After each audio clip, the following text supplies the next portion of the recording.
سب دا بھلا سب دی خیر۔ ہم اہل زاویہ کی طرف سے آپ سب کی خدمت میں سلام پہنچے۔ ہم زاویہ کے اپنے پروگراموں میں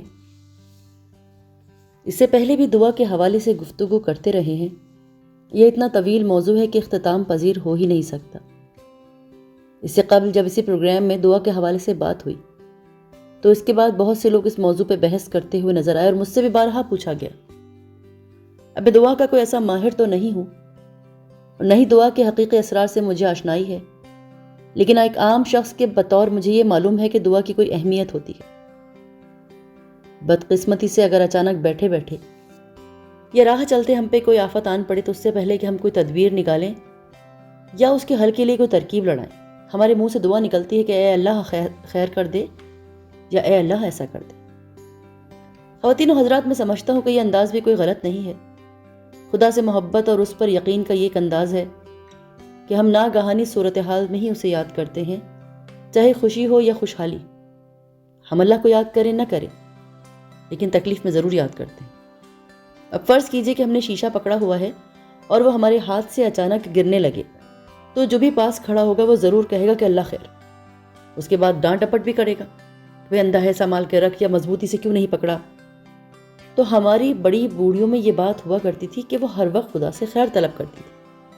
دیکھیے، یہ بھی دعا کا ایک انداز ہے، اپنا رنگ ہے اور نرالا انداز ہے۔ گزشتہ پروگرامز میں نے ایک تجویز پیش کی تھی کہ دعا کو بجائے اس کے کہ ہم زبانی مانگیں، کسی کاغذ پہ لکھ لیا جائے اور اسے ایک عرضی کی صورت میں لکھ کر رکھ لیا جائے تو بھی ایک اچھا انداز ہے۔ میرے ایسے سوچنے کی وجہ یہ تھی کہ پوری نماز میں یا عبادت میں ہم جب اللہ کے سامنے دعا کے مقام پر پہنچتے ہیں بڑی تیزی میں ہوتے ہیں، بڑے اتاولے ہوتے ہیں، جلد باز ہو کر دعا مانگ کے نکل جاتے ہیں۔ ایک پاؤں جوتے میں ہوتا ہے، ایک زمین پہ ہوتا ہے، ہم دعا مانگ کر بھاگ چلتے ہیں۔ تو ایک تعلق، وہ جو رشتہ اللہ اور خدا کا ہوتا ہے، دعا سے قائم ہوتا ہے، وہ قائم ہو نہیں پاتا۔ ہمارے ایک بابا نے یہ ترکیب سوچی تھی کہ دعا مانگتے وقت اللہ کے سامنے گڑ گڑاتے وقت پورے خشوع و خضوع کے ساتھ، پوری مکمل توجہ کے ساتھ دعا کی طرف دھیان دیں، جو اس کا نفس مضمون ہو اس کو ذہن میں رکھیں، تکلم میں ڈھال کر آگے چلیں۔ اس طرح بارگاہ میں عاجزی سے دعا بھی مانگ لے اور انسان کے اپنے دل کو بھی علم ہوگا کہ ہاں واقعی وہ دعا مانگ رہا ہے۔ دعا اور انسان کا آپس میں بڑا پرانا اور گہرا تعلق ہے۔ میرے ایک دوست ہیں، انہوں نے مجھے بتایا کہ انہوں نے دعا کاغذ پر لکھنے کے بجائے ایک اور کام کیا ہے۔ میرے اس دوست کا نام افضل صاحب۔ انہوں نے مجھے بتایا کہ انہوں نے ایک رجسٹر بنا لیا ہے جس پہ وہ اپنی دعا بڑی توجہ کے ساتھ لکھتے ہیں، ساتھ تاریخ کا اندراج کرتے ہیں۔ جتنی دعا زیادہ جلدی قبول کروانی درکار ہوتی ہے نا، اتنی ہی تفصیل سے لکھتے ہیں اور اس کو نہایت دیدہ زیب انداز میں اور رنگوں میں لکھنے کی کوشش کرتے ہیں اور اپنے اوپر وہی کیفیت طاری کرتے ہیں جو اس ہستی کو بھا جائے جس سے دعا کی جا رہی۔ تو افضل صاحب کے اس رجسٹر بنانے کا بھی بڑا فائدہ تھا۔ ان کا تعلق اپنی ذات سے اور اللہ کے ساتھ جڑا ہوا تھا۔ ہم اکثر و بیشتر شکایت کرتے ہیں کہ جی بڑی دعائیں مانگی لیکن قبول نہیں ہوئی۔ لیجیے، ہماری دعائیں ایسے تھوڑی ہی پوری ہوتی ہیں۔ خواتین و حضرات، دعا کا طریقہ بھی ایسا ہی ہے جیسے نلکا گیڑ کر پانی نکالنے کا ہے۔ دیکھیے، ہینڈ پمپ یا نلکا چلتا رہتا ہے اور بار بار رگڑتا ہے، جس میں سے پانی جلدی اور تیزی سے نکل آتا ہے، لیکن جو ہینڈ پمپ سوکھا ہو اس پر گیڑے جانے والی کیفیت کبھی نہ گزری ہو تو چاہے آپ اس پر کتنا بھی زور لگائیے اس میں سے پانی نہیں نکلتا۔ اس لیے دعا کے سلسلے میں آپ کو ہر وقت اس کے حد کے اندر داخل رہنے کی ضرورت ہے۔ آپ ہر وقت دعا مانگتے چلے جائیں اور توجہ کے ساتھ مانگیں۔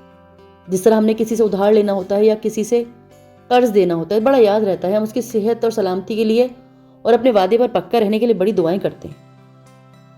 دیکھیے، دعا کا طریقہ بھی بالکل اسی طرح ہوتا ہے۔ جیسے آپ اللہ سے دعا کیجئے کہ پروردگار مجھے تو ڈپٹی کمشنر بنا دے، لیکن نہیں، اگر اللہ نے نہیں لکھا آپ کے لیے تو پھر اب آپ کے لیے مشکل ہو جائے گی۔ دیکھیے، بات یہ ہے کہ دعا ہر وقت اور مکمل کرتے رہیے۔ دعا کے دائرے سے کبھی مت نکلیے، مطلب اللہ کے پیچھے پڑ جائیے کہ پروردگار ہمیں تو یہ چیز چاہیے اور بس۔ اللہ سے بزد رہیں اور خود کو اپنی دعاؤں میں یاد رکھیں۔ ہمارے بابے کہتے تھے کہ اپنی دعا کے دائرے سے کبھی نہ نکلا کرو۔ اگر اپنے لیے دعا نہیں کر رہے تو آپ پر خدا کی بڑی مہربانیاں ہیں، لیکن خدا کے لیے، دوسروں کے لیے دعا کرتے رہو۔ تمہارے بابے یہ کہتے ہیں کہ جو شخص کسی کو دھوکہ دیتا ہے حقیقت میں وہ خود کو دھوکہ دے رہا ہوتا ہے۔ وہ خیال کرتا ہے کہ وہ کسی اور کو دھوکہ دے رہا ہے، بالکل اسی طرح جو کسی اور کی خیر اور بھلائی مانگتا ہے، حقیقت میں وہ اپنی بھلائی مانگ رہا ہوتا ہے، کیونکہ چاہے دعائے خیر کرنے والا ہو یا دھوکہ دینے والا، دونوں اس دنیا سے جڑے ہوئے ہیں۔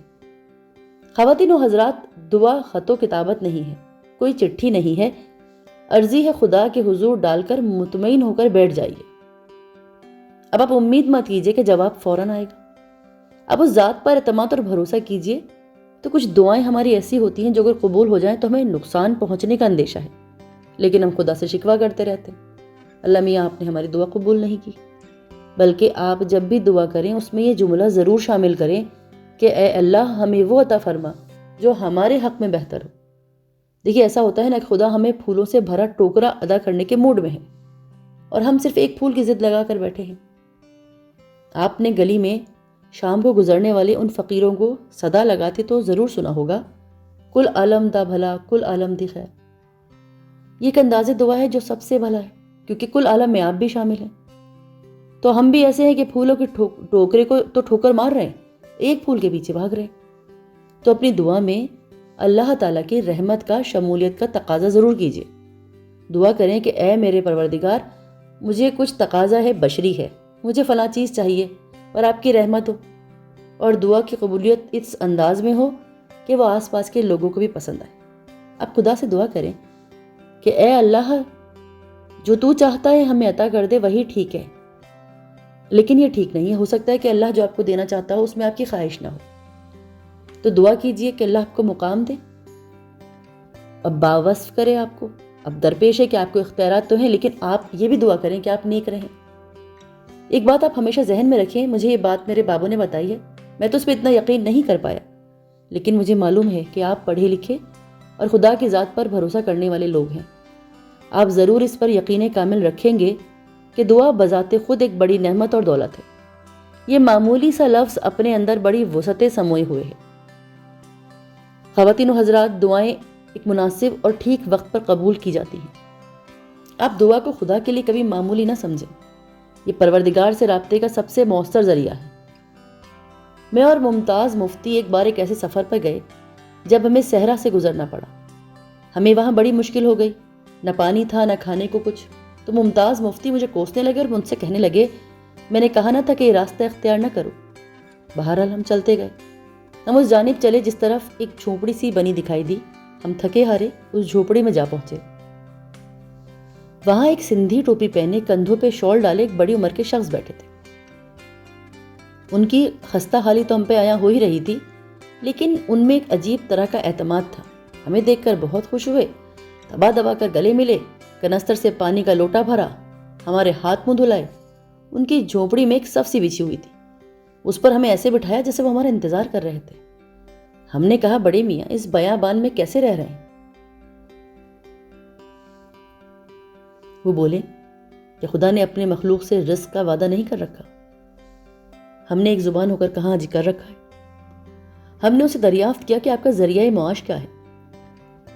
کہنے لگے، اس کے خیال میں ان کا ذریعہ معاش ایک دوسرا آدمی ہے۔ میں ہر نماز کے وقت اٹھتے بیٹھتے اپنے پروردگار سے یہ دعا کرتا ہوں، اے میرے رب، مجھے اس کیفیت میں کبھی نہ رکھنا کہ میں اکیلا کسی وقت کھانا کھاؤں، مجھ پر اپنی رحمت کرنا، اور جب بھی کھانے کا وقت تو کوئی دوسرا بندہ میرے ساتھ شریک ہو جس کے ساتھ بیٹھ کر میں کھانا کھاؤں۔ انہوں نے بتایا کہ انہیں یاد نہیں کہ کبھی انہوں نے اکیلے کھانا کھایا۔ کھانے کے وقت کوئی نہ کوئی انسان ضرور آ جاتا ہے، اور آج کھانے کا وقت نکلا چلا جا رہا تھا اور میں بہت پریشان تھا کہ آج میں اکیلے کیسے کھانا کھاؤں گا۔ انہوں نے 2-3 سوکھی روٹیاں نکالی، گھڑے کا پانی لائے اور کھانا شروع کر دیا۔ میں نے ممتاز مفتی کو کوہنی ماری کہ بھائی سودا نکالو، ہم نے چلتے وقت کچھ بھنے چنے رکھ لیے تھے کہ بوقت ضرورت کام آئیں گے۔ اس صاحب نے روٹیاں نکالی، ہم نے چنے نکالے، سب نے مزے سے باتیں کرتے ہوئے کھانا کھا لیا۔ خواتین و حضرات، آپ یقین نہیں کریں گے کہ اس کھانے میں بھی ایک روٹی بچ گئی اور ہمارے چنے بھی کافی بچ گئے، ہم سیر شکم ہو گئے۔ اس شخص نے بتایا کہ یہاں سے شہر زیادہ دور نہیں ہے، چند کوس کا فاصلہ ہے، یہاں سے اونٹ چرانے والوں کا قافلہ گزرتا ہے، آپ ان کے ساتھ شہر چلے جائیے۔ ہم نے اپنے باقی چنے وہیں چھوڑے اور ایک قافلے کے ساتھ شہر پہنچ گئے۔ تو یہ دعا تھی۔ ہو سکتا ہے کہ کسی دوسرے کے رزق کے باعث اس شخص کو بھی کھانا میسر ہوتا ہو۔ ممتاز مفتی مجھ سے کہنے لگے، بڑا ہی سیانہ شخص ہے، دعا کسی کے لیے مانگتا ہے اور کھانا خود مزے سے کھاتا ہے، اور ہم بس اپنے ہی لیے دعا کرتے ہیں اور بھوکے بھی مرتے ہیں۔ تو خواتین و حضرات، دعا کے حوالے سے ہم اپنے آئندہ پروگرامز میں بھی بات کرتے رہیں گے۔ جیسا کہ میں نے کہا کہ طویل موضوع ہے اور ختم ہونے کو نہیں آتا، تو اب مجھے امید ہے کہ آپ بھی سبدہ بھلا سبدی خیر کے فارمولے پہ کاربند رہیں گے۔ تو اللہ تعالیٰ آپ کو آسانیاں عطا فرمائے، آسانیاں تقسیم کرنے کا شرف عطا فرمائے۔ اللہ حافظ۔